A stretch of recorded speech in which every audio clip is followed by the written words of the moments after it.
یہ بتائیں کہ آپ شادی شدہ ہیں؟ جی الحمدللہ. اچھا، کتنے بچے ہیں آپ کے؟ 4 ہیں جی، 2 بیٹی ہیں 2 بیٹے ہیں. ماشاءاللہ. اور بیگم ایک ہی ہے؟ ہاں جی، بیگم ایک ہی ہے الحمدللہ. اچھا. جتنے بھی لوگ دین کا کام کرنے والے ہیں نا، وہ ایک بیگم کے ساتھ ہی کر سکتے ہیں. اس میں سے کافی سارے دین کا کام کرنے والے ہیں جن کی 2 ہیں. ہاں. اور میں ذاتی طور پہ کچھ لوگوں کو جانتا ہوں، میں نام نہیں لوں گا، جن کا پبلک میں نہیں پتا کہ ان کی 2 3 ہے، لیکن خفیہ شادیاں ہیں ان کی. کسی کے لاہور میں ہے، تو کسی اسلام کی روح سے تو زنا ہے جی، کیونکہ شادی جی بالکل شادی تو اعلانیہ ہوتی ہے.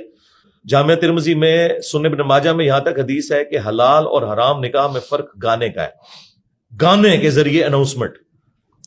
یعنی اب ایک اناؤنسمنٹ ہوئی نہیں ہے تو وہ چھپی دوستی تو اسلام میں حرام ہے. آپ سورۃ النساء پڑھ لیں. نہیں، اگر نکاح کیا ہوا ہے پھر بھی حرام ہے جی. چھپی دوستی ہے. میں اچھا میں تھوڑا میں آپ کو بتاتا ہوں اس کی لاجک کیا ہے.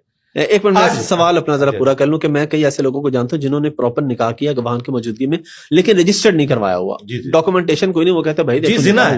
اس کی وجہ یہ ہے یہی تو ان کی چوری ہے. کیوں نہیں رجسٹر کروا رہے؟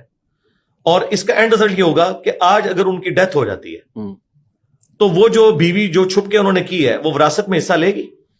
وہ تو قانونی طور پہ نہیں لے سکتی. تو قرآن نے تو وراثت کے احکامات بتائے ہیں، انہیں حدود اللہ بتایا ہے. تو ایسا شخص زندگی میں بھی حرام کر رہا ہے اور مرنے کے بعد بھی وہ قبر میں اللہ کے عذاب میں ہوگا کہ اس نے ایک ایسی بیوی چھوڑی ہے اور اس کے بچے کہ جو اس کی وراثت میں سے لے نہیں سکتے قانون. اس وجہ سے میرے بھائی یہ گواہ کیا ہے؟ یہ گواہ کیا؟ ان کے مریدین ہوتے ہیں اپنے.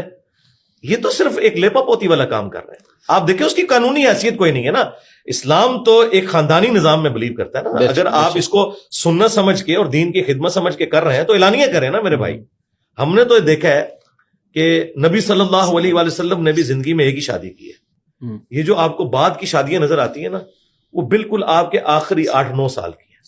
پوری زندگی جو آپ نے جس عورت کے ساتھ گزاری ہے وہ ایک میں سے بچے ہیں. جب تک سیدہ خدیجہ تب تک اور کوئی بیگم آپ کے نکاح میں نہیں تھی. یعنی ایک شخص اب 50 کی ایج کو پہنچ چکا ہے اور اس نے کوئی دوسری شادی نہیں کی. بعد میں وہ ایک اللہ تعالیٰ نے حکمت کے تحت ایسا معاملہ کیا.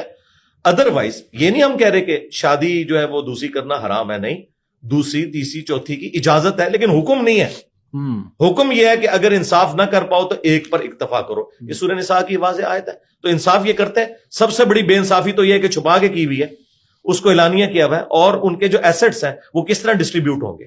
تو یہ سراسر حرام کام ہے، اور یہ حرام ایسا ہے جو ختم ہی نہیں ہوگا، کیونکہ مر جائیں گے تو وراثت کا کیا بنے گا.